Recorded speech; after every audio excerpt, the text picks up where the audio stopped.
A todos nos ha dado dolor alguna vez. ¿Qué es este dolor? Pues sería como una sensación que no es placentera para nada. Ok, es una sensación no placentera. ¿Sale? Qué otra característica tiene? ¿Cuál es su función? Es eh, como una expresión sensorial de desagrado, de dolor, de incomodidad. Claro, es un evento sensorial, definitivamente. Dijiste desagrado e incomodidad. Bien, correcto. Ya nos vamos acercando. Es no placentero, es desagradable, puede generar incomodidad. ¿Qué otra cosa? ¿Cuál es su principal característica? Podría ¿Para qué me sirve? Ajá, una sensación que es como un sistema de alerta también. exactamente. Eso es lo más importante. Todas estas características nos sirven para qué? Para alertarnos de qué, cuando nos da dolor. Cuando hay una lesión, un trauma. Entonces vamos a poner aquí. Entonces vamos a definir al dolor como una señal de alerta que es incómoda, desagradable, no placentera, que puede tener diversas causas. Ya nos dijeron ahorita una lesión o trauma. ¿Qué otra causa? ¿Por qué otra cosa les puede doler algo? Pues puede ser incluso porque se presente alguna infección, ¿no? O algo así. Ok, bueno, las infecciones nos van a por, provocar un efecto inflamatorio. por Unas fatiga pues muscular, por la fatiga muscular, ok, fatiga muscular, claro que sí. estrés, tensión. Claro, el estrés, la tensión, tenemos dolor de tipo tensional. Bien, ok, entonces tenemos diferentes factores, y hay otros que ahorita vamos a mencionar, que nos dan una señal con estas características, ok, incomodidad, desagrado, etcétera, que nos alerta que algo está mal, ok. Si yo me cortara la piel y no me diera esta señal de alerta, pues probablemente no lo notaría hasta que volteara la vista hacia ese lado por alguna otra razón. Y obviamente pues eso provoca, entre otras cosas, pérdida de sangre. Entonces, esto nos da una alerta de que algo está pasando, de que algo está mal. Como dijeron hace rato, una infección, bueno, me va a provocar una respuesta inflamatoria y esta respuesta inflamatoria también me dice que algo no está bien, ¿ok? Por ejemplo, cuando se nos inflaman las amígdalas, que nos duele la garganta, bueno, pues es un proceso inflamatorio que me dice algo no está bien, ¿ok? La fatiga muscular, ya hemos platicado de ella, es la incapacidad para continuar con el movimiento y bueno, y esta se va a manifestar precisamente a través de dolor. Bien, y otros factores. Vamos a clasificarlo entonces. Entonces, una señal que nos da una alerta, una señal de alerta que nos dice que algo está pasando en nuestro cuerpo. Entonces, bien, vamos a clasificar al dolor. Lo vamos a clasificar en cuatro partes. El dolor parietal, el dolor visceral, el dolor neuropático, ¿okay? Y el dolor de tipo afectivo, que también existe, ¿no? También es real. Bien, ¿a qué le suena el dolor parietal? Dime un ejemplo de dolor parietal. De los que dijeron hace rato, ¿cuál sería parietal?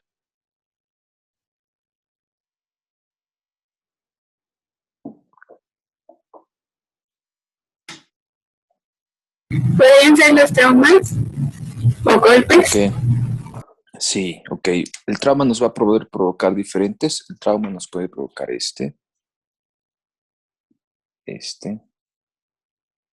y en algunas ocasiones también nos puede provocar pero va a depender de la intensidad del sitio, etcétera, de las características. El parietal va a ser, como dijeron ahorita, un golpe. Okay. El parietal, como dice su nombre, pues hace referencia a las estructuras superficiales, como cuáles, pues el hueso, el músculo, la propia piel. Si yo me corto aquí la mano, pues voy a tener un dolor de tipo parietal, ¿sale? No sé, una fractura costal, una fractura de cráneo, una fractura de la tibia, etcétera. Todas esas van a ser dolores de tipo parietal.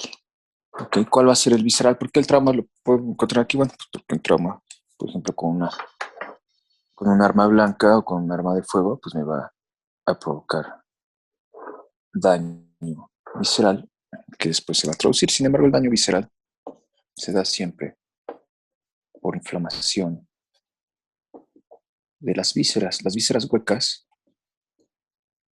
duelen por distensión. Por ejemplo, cuando nos duele alguna parte del tubo digestivo, si tenemos colitis, pues se distiende el intestino grueso y eso nos provoca dolor. ¿Ok? Y las vísceras macizas duelen por inflamación, pero de su cápsula, como en el caso del hígado, del riñón, del vaso. Cuando se inflama la cápsula es cuando percibimos dolor. Entonces, en las vísceras huecas, cuando estas se distienden, nos mandan una señal de dolor. El caso más común, repito, el tubo digestivo, pero también sucede, por ejemplo, con los ureteros, con la uretra, con el útero, etc. ¿Okay? Se distienden y nos provocan dolor. Y las vísceras macizas, solo cuando se distiende su cápsula. Entonces, digamos que mecanismos nociceptivos de tipo superficial me van a provocar dolor parietal. Mecanismos nociceptivos a nivel de mis órganos me van a provocar dolor visceral. El dolor neuropático también puede ser por trauma. Si yo me corto, como decía, la mano y por ahí me llevo varios nervios, pues voy a tener dolor neuropático. Este es el que me va a afectar a mi sistema nervioso. ¿Okay? Una neuritis, un proceso compresivo sobre un nervio o alguna otra estructura como la médula espinal, incluso un proceso compresivo intracraneal, una tumoración, una herniación, como hablábamos ayer de las hernias cerebrales, etc. Y también los cambios en la irrigación o en la vasculatura a nivel intracraneal. Ya el próximo parcial vamos a hablar sobre eso y pues vamos a ver que la irrigación intracraneal se comporta muy distinta a la del resto de nuestro cuerpo. Entonces, cualquier cosa que afecte a mi sistema nervioso me ha provocado un dolor de tipo neuropático. Y por último, el afectivo. Bueno, pues el afectivo, por ejemplo, los duelos. Si se muere un ser cercano, si termina con el novio, con la novia, etcétera, pues nos da un dolor de tipo afectivo. Pues el trauma, ¿por qué? Porque también puede llegar a darse si tener ya sea un golpe, un accidente, etcétera, también nos puede provocar, dependiendo de toda la situación que conlleve, un dolor de tipo afectivo. Entonces así lo vamos a clasificar y ya dentro de que estos cuatro pues entran todas las situaciones que se les ocurren, pero es importante dividirlos de esta manera. ¿Por qué? ¿Ustedes tratarían igual un dolor visceral que un dolor afectivo? No. No, definitivamente no. Ninguno de los cuatro se trata de la misma forma. Entonces es importante identificar el dolor no solo para ver la causa y las consecuencias de este, sino también para su tratamiento. Entonces vamos a ver que el dolor parietal es el que tratamos normalmente con analgésicos o con antiinflamatorios, ya sean esteroideos o no esteroideos, que son los AINES. ¿Okay? Si nos tomamos, no sé, un ibuprofeno, un paracetamol, una aspirina, etcétera, ¿lo usamos para qué? Para el dolor de tipo parietal. ¿Okay? El dolor visceral, si se da por inflamación, ya sea de las vísceras o de la cápsula, pues aquí lo que vamos a utilizar normalmente son bloqueadores del músculo liso. ¿Okay? Por ejemplo, bueno, volvemos al ejemplo de la colitis o en el caso por ejemplo, del síndrome premenstrual, se utilizan antiespasmódicos como los de la butilocina. ¿Por qué? Porque van a bloquear la transmisión del músculo liso o la contracción del músculo liso y eso evita que se distiendan las vísceras. Bien, en el dolor neuropático, ¿cómo lo tratamos? El dolor neuropático se trata normalmente con agentes que no pensaríamos que son para el dolor, ¿como cuáles? Como los antidepresivos. ¿Okay? El dolor neuropático y el dolor crónico se trata normalmente con antidepresivos y puede llegar a tratarse también con ansiolíticos. ¿Okay? Entonces, no nada más utilizamos los antiinflamatorios. Y por último, el dolor afectivo, pues ese normalmente no se quita con fármacos. El dolor afectivo, dependiendo de la causa, pues desde realizar una actividad que nos guste, comer algún alimento también que nos agrade o que nos produzca o nos provoque la liberación de algunos otros neurotransmisores, es como lo podemos tratar. Incluso, bueno, dependiendo, repito, de la causa, etcétera, pues se tiene que tratar con algún tipo de terapia, etcétera. Entonces, no puedo tratar de la misma manera todos los tipos de dolor y por eso es importante identificarlos. Doctor, Sí, pero por ejemplo en dolor afectivo puede entrar así como, no sé, las personas que tienden a tener depresión o ese tipo de trastornos. Sí puede entrar aquí en el dolor afectivo. Ya dependería, por ejemplo, no todos los sujetos que tienen depresión pasan por las más etapas de los procesos de duelo, ¿ok? Hay algunos que se quedan estancados, etcétera. Pero sí, ese tipo de situaciones, por ejemplo, ayer hablábamos del sujeto con Parkinson, que una de las características, aparte de lo motor, es que se afecta la transmisión cognitiva de los ganglios basales y tienen precisamente este tipo de conductas que mencionas y sí se puede englobar como un dolor afectivo. Obviamente, estos ejemplos que pongo son así muy directos, pero normalmente se tienen que combinar. Por ejemplo, un dolor de este tipo también le podemos dar antidepresivo. Un dolor de estos, además de, no sé, de que se coma un helado de chocolate, pues también le vamos a dar antidepresivos. ¿Ok? Este lo podemos combinar también con los antiinflamatorios, etcétera. No es exclusivo, pero sí es importante identificar cuál es el tipo de dolor para enfocar más hacia ese grupo el tratamiento. Pero efectivamente lo que mencionas sí entra aquí en la parte del dolor afectivo. Pero bueno, usted decía que no siempre se tratan con fármacos y, pues hay personas que tienen ansiedad, trastorno de ansiedad generalizado y los tratan con fármacos. Bueno, es que una cosa es el trastorno, por ejemplo, el trastorno de ansiedad o la depresión, etcétera. Eso definitivamente se tiene que tratar. Y una de las consecuencias de padecer ese trastorno es que pueden tener el dolor de tipo afectivo. Ese es el que no necesariamente se trata con fármacos, pero el trastorno de ansiedad generalizada, los diferentes tipos de depresión, etcétera, sí se tienen que tratar farmacológicamente. De lo que hablo exclusivamente es del dolor que pueden provocar. El trastorno sí, ¿okay? Pero el dolor puede ser en ocasiones que no necesite de tratamiento farmacológico. Estos sujetos, además de su tratamiento farmacológico, normalmente tienen que llevar un tratamiento de sostén con terapia. Entonces, a eso me refiero. La terapia ayuda mucho en la parte del componente afectivo, pero los fármacos son los que van a modular el trastorno de base, ya sea de ansiedad o de depresión. Gracias. No hay qué. Bien.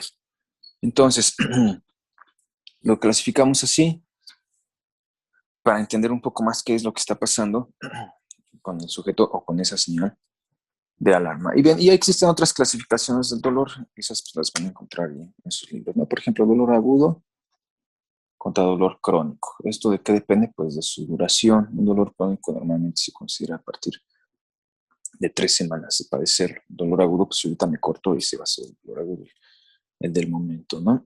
Por ejemplo, otro tipo, dolor localizado contra dolor referido, que es el dolor localizado. El dolor referido, bueno, si yo me corto aquí, pues me va a doler justamente aquí, no me puede doler en otro lado. ¿Okay? Ese es el dolor de tipo localizado. Y el referido, por ejemplo, un sujeto que tiene inflamada la vesícula biliar, pues va a tener dolor en una gran parte de su pared abdominal y torácica. Ese es un dolor de tipo referido. El problema no está en la pared, está por debajo de esta en la vesícula y se refiere hacia la pared. Por ejemplo, el sujeto que tiene dolor apendicular se refiere hacia toda la zona inguinal. ¿Okay? Entonces es un dolor de tipo referido. Cuando la estructura que está dañada refiere o transmite o refleja el dolor hacia un área más grande de la pared. ¿Okay? Otras clasificaciones, por ejemplo, dolor fulgurante, cuando sentimos sensación de quemazón, ese normalmente es por una inflamación nerviosa, etcétera, etcétera. Entonces hay ya muchas clasificaciones que dependen del mecanismo y del sitio del dolor. ¿Okay? Por ejemplo, dolor sordo.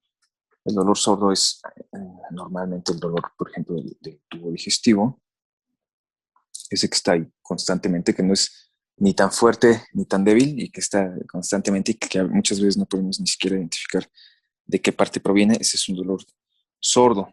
Entonces existen ya muchas otras, pero todas van a entrar dentro de los 4 que acabamos de ver, o parital o visceral, o neuropático o afectivo. Y bien, entonces, ¿cómo funciona el dolor? Eso es lo que nos interesa. Bueno, el dolor, como ya dijimos, es una señal de alerta que es muy importante. Lo tenemos muchas especies, ¿okay? Y nos desencadena conductas reflejas y conductas conscientes. Y el dolor, pues, tiene 4 procesos que son los que vamos a analizar. El primer proceso del dolor es el que denominamos transducción. El segundo es la transmisión. Después viene la percepción. Y en medio de estos dos vamos a tener a la modulación. La pongo aparte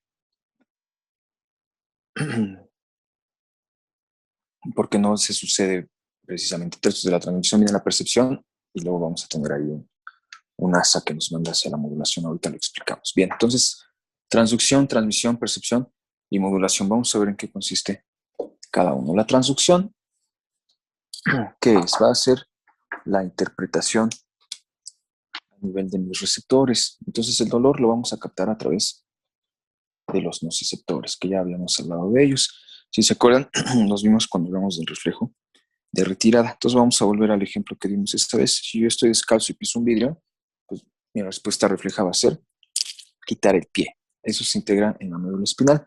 Pero, aparte de mi respuesta de reflejo, voy a generar ahora un mecanismo de dolor. Y entonces el primero es la transducción. ¿Qué hago? Mis nociceptores captan el estímulo y lo van a convertir en un potencial de acción. Esa es la transducción. El estímulo puede ser mecánico, puede ser químico, puede ser eléctrico, puede ser de cualquier índole que activa mis nociceptores, y estos lo van a transducir o lo van a convertir en un potencial de acción. Esa es la transducción. Si no se da este fenómeno, si mis receptores no tienen la capacidad de convertir en un potencial de acción, no voy a percibir el dolor. Ejemplo de esto que estoy diciendo, un sujeto con quemaduras graves pierde sus terminales nerviosas, por lo tanto deja de percibir el dolor. ¿Okay? Entonces no pudo realizar la transducción. ¿Por qué? Porque pierde sus nociceptores. Entonces ese es el primer paso, la transducción. ¿Qué hago con ese potencial de acción? Entonces está aquí mi terminal libre. Aquí están mis terminales. Captan el estímulo, generan mi potencial de acción y ahora tengo que transmitirlo. ¿Hacia dónde lo voy a transmitir? Hacia mi médula espinal. ¿Okay? Se va a transmitir por las mismas fibras que vimos en el reflejo de retirada, las A delta y las tipo C. ¿Por qué tengo estas dos? Porque voy a tener dos tipos de dolor, un dolor rápido y un dolor lento. El dolor rápido es el que me está diciendo que estás cortando, y el dolor lento es el que se presenta después, cíclicamente diciéndome todavía está la herida y hay que cuidar esa parte, ya sea para que cierre bien, para que no se infecte, etc. Entonces, la transducción es aquí a nivel del receptor, convierto la información, la transduzco en un potencial de acción. Después ese potencial lo transmito de mis receptores hacia la médula espinal, obviamente aquí va a haber un ganglio, que entra por el asta dorsal, igual que como lo habíamos visto en el reflejo, y se transmite a través de fibras A delta y C. Este fenómeno es la transmisión, mandar este potencial de acción que generé de forma periférica hacia el asta dorsal de mi médula espinal. Bien, ¿vamos bien? Sí. Bien, y la asta dorsal, igual que toda mi médula, pues la vamos a dividir en láminas. Entonces voy a llegar aquí. Está llegando esta información y aquí me interesan varias láminas. La lámina 1, ¿ok? Y la lámina 5. Bien, ¿qué está pasando una vez que llegan las señales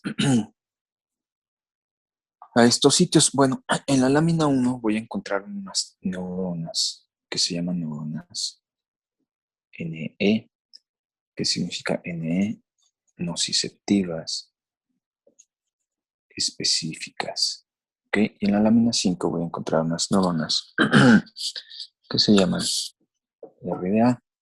Eso significa neuronas de rango dinámico amplio. ¿Okay? ¿Por qué son importantes? Porque las mencionamos. Bueno, en la lámina 1 yo voy a percibir principalmente la localización del dolor. ¿Okay? Y en la lámina 5 yo voy a percibir más que la localización, el tipo de dolor o de alguna manera el mecanismo por el cual se genera ese dolor.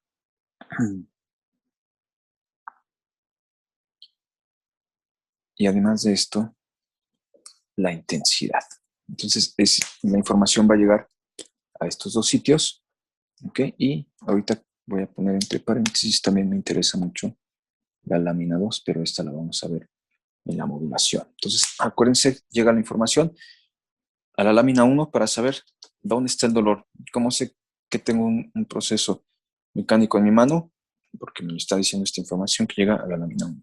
Ahora, ¿cómo sé si es fuerte, si es débil? Y el tipo, más que dolor de mecanismo, no sé si me están cortando, si me están presionando, si me están arrancando un dedo, eso lo voy a determinar en la lámina 5 junto con la intensidad de ese dolor. Entonces aquí en la 1, neuronas nociceptivas específicas, y en la 5, de rango dinámico amplio. Se denominan de rango dinámico amplio porque a esta lámina llegan información no solo nociceptiva, ¿ok? Y eso es lo que nos permite saber el tipo y la intensidad. Aquí me puedo dar cuenta si me están rebanando o si me están distendiendo, etc. ¿Ok? Y en estas se llaman nociceptivas específicas porque solo llegan proyecciones de la nocicepción. Bien, entonces la transmisión consiste en mandar la señal que produjeron mis receptores hacia estas dos láminas, a la 1 y a la 5. ¿Cómo lo hago? A través de fibras A delta y fibras tipo C. Bien, y aquí la ponemos aparte, por aquí cerca, alrededor del canal ependimario. Vamos a tener a la lámina 10. ¿Ok? Esta nos va a captar sobre todo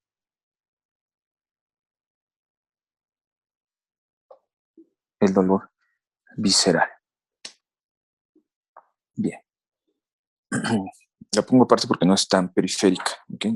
Viene sobre todo de los mecanorreceptores de la pared de nuestros órganos.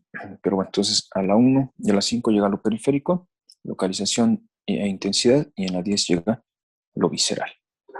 Bien. Y luego hablamos de la lámina 2. Entonces, ya transduje y ya transmití el impulso. ¿Qué es lo que sigue ahora? Bueno, viene la percepción y la modulación. Pero vamos a continuar con la siguiente parte. De la transmisión la vamos a dividir en dos partes. Entonces, la primera parte fue hacia la médula espinal. Llega la información, como acabamos de decir, y además voy a generar un reflejo de retirada o reflejo flexor. Eso ya lo vimos. Y en la segunda parte vamos a tener una transmisión ascendente. O sea que de la médula espinal se va a ir El tálamo.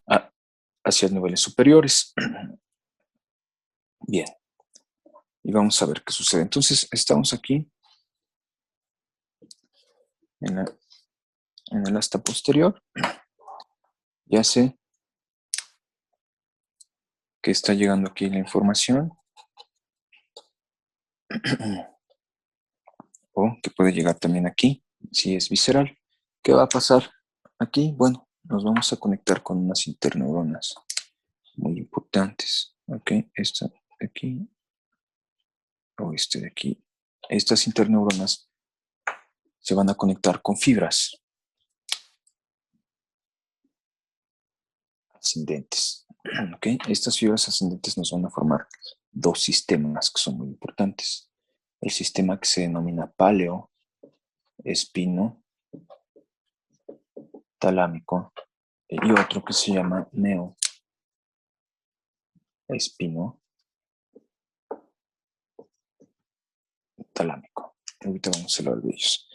Bien, pero antes de eso vamos a hablar de las interneuronas. Estas interneuronas que pusimos aquí son muy importantes porque liberan un neurotransmisor que se llama sustancia P. La sustancia P es un neuropéptido que va a ser liberado por estas interneuronas y se considera el principal neurotransmisor del dolor. ¿Por qué?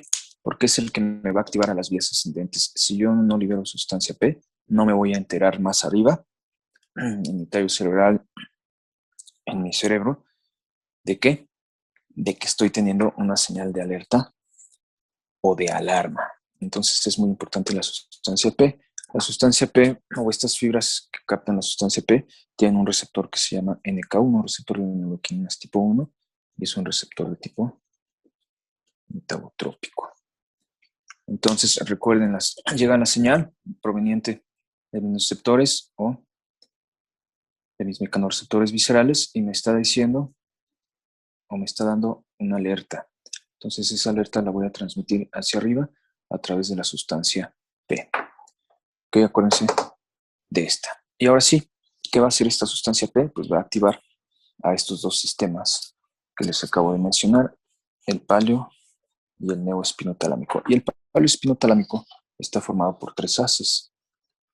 El espino talámico medial, el espino reticular y el espino mesencefálico.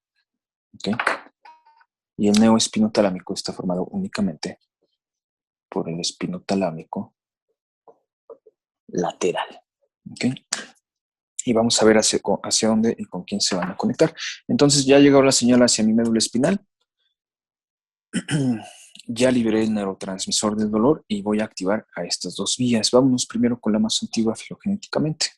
¿Okay? ¿Hacia dónde va? Pues de mi médula espinal hacia el tálamo, hacia mi formación reticular y hacia el mesencéfalo. ¿Okay? ¿Por qué la llevo al tálamo? Porque de ahí la voy a mandar hacia la corteza. Me va a permitir tomar una decisión. ¿Ok? ¿Por qué la llevo a la formación reticular? Bien, la formación reticular activadora ascendente es una red neuronal que se ubica desde la parte final, o más bien inicial, de la médula espinal, asciende por el bulbo, el puente, el mesencéfalo, ¿okay? Y es una red de neuronas cuya función principalmente, como dice su nombre, formación reticular activadora ascendente, ¿okay? Va activando estructuras de forma ascendente y es la encargada de mantenernos en el estado de vigilia. Cuando se apaga la formación reticular, pasamos al estado de sueño. Entonces, ¿por qué mando señales a mi formación reticular? Porque el dolor me despierta, me mantiene alerta. ¿Sí? Si estamos dormidos, si tenemos un proceso, por ejemplo, que nos pique un insecto, etc., nos despertamos. ¿Qué es lo que nos despierta? La señal a través del haz espino reticular. Y eso hace que me despierte. Entonces, el dolor nos puede mantener despiertos. Entonces, lo mando al tálamo para conectar con mi corteza. ¿Okay? Lo mando a mi formación reticular para estar despierto. Y lo mando hacia el mesencéfalo. Eso es muy importante. Lo voy a mandar al mesencéfalo para la modulación. Ahorita vamos a hablar de la modulación. Y por otro lado tengo aquí el nuevo espino talámico que está formado por el espino talámico lateral. También llega al tálamo y de ahí llega a la corteza. ¿Para qué quiero que llegue a la corteza? Por ambas vías, para tomar decisiones. ¿Okay? Si me tengo que proteger, si tengo que salir huyendo, etcétera, etcétera, dependiendo del mecanismo de lesión. Por eso lo mando hacia la corteza. También lo mando, la corteza o la conexión que me va a permitir tomar decisiones es principalmente la que llega a través del neo o del espino talámico lateral. Y la que llega a la corteza, pero a través del espino talámico medial, me va a servir para otro mecanismo muy importante, que es, por ejemplo, la memoria. Yo después de que me pasa, que me quemo la mano en la estufa, no se me va a olvidar jamás que ese mecanismo me va a provocar dolor. Entonces lo mando al tálamo y a la corteza para distintas funciones. ¿Okay? Esta función, que es más primitiva, participa sobre todo en conductas de memoria y esta función me va a participar en la toma de decisiones. ¿Qué voy a hacer ante ese mecanismo que me está provocando dolor? ¿Sí queda claro? Bien, y estos dos fenómenos, que llegue al tálamo y a la corteza y que llegue al tálamo a la corteza, son el cuarto paso, que es la percepción. ¿Ok? Ya en mi médula me permitió retirar la mano o hacerme para atrás o quitar el pie, etcétera. ¿Ok? Pero esto ya me está indicando dónde es el dolor, qué me lo está provocando, qué intensidad tiene, qué profundidad tiene, si es que es una herida, etcétera, etcétera, etcétera. Si estoy sangrando, si no, ya me permite hacerlo consciente. Este ya es el cuarto paso, que es la percepción. Entonces tenemos la transducción, convertirlo en un potencial. La transmisión, mandarlo hacia la médula espinal. La percepción, que llegue hacia mi corteza. ¿Ok? Y me falta la modulación, que es parte de las espinomesencefálico, por eso la pusimos fuera del orden. Y vamos a ver ahorita entonces la modulación. Bien, entonces ya me pude dar cuenta del dolor, ya cumplió su cometido. Dijimos que la función del dolor era darnos una señal de alerta. Ya lo logró porque ya llegó a mi corteza, ya sé qué me está pasando. Entonces ahora lo que voy a hacer es modularlo, y con modulación nos referimos a disminuirlo. No lo puedo disminuir antes de percibirlo porque ya no lo percibiría. ¿Ok? Entonces ahora, después de la percepción, viene la modulación. Entonces nos faltaba unas del sistema paleo espinotalámico. Entonces ya dijimos, tenemos el espinotalámico medial, el espino reticular. Ya dijimos que este va a participar junto con la corteza. Este me permite estar despierto, y nos faltaba el espino mesencefálico. ¿Ok? Y aquí vamos a hablar del mesencéfalo. ¿Ok?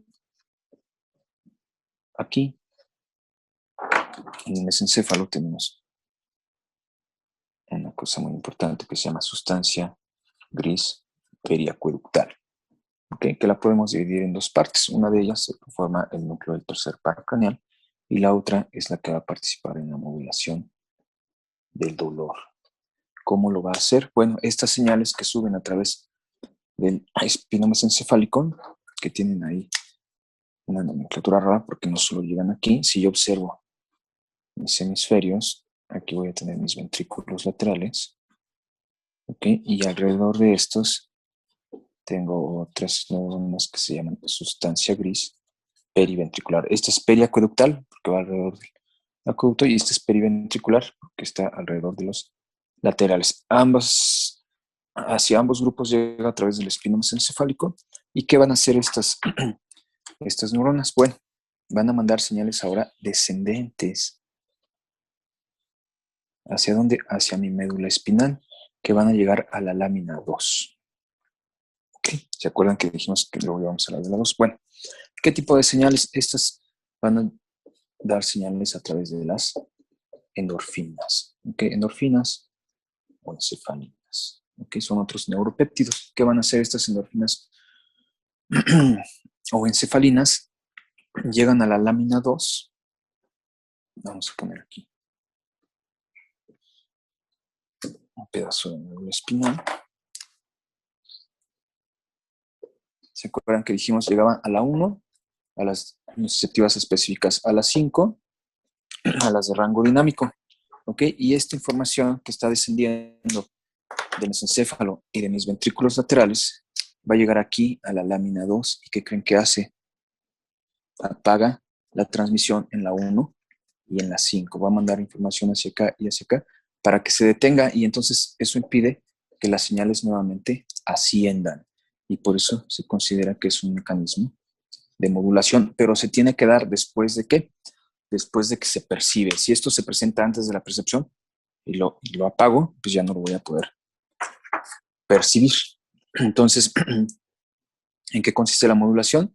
En que las estructuras superiores, sustancia gris periacueductal y sustancia gris periventricular, me mandan señales encefalinérgicas hacia la médula espinal para apagar a las señales ascendentes. ¿Así queda claro?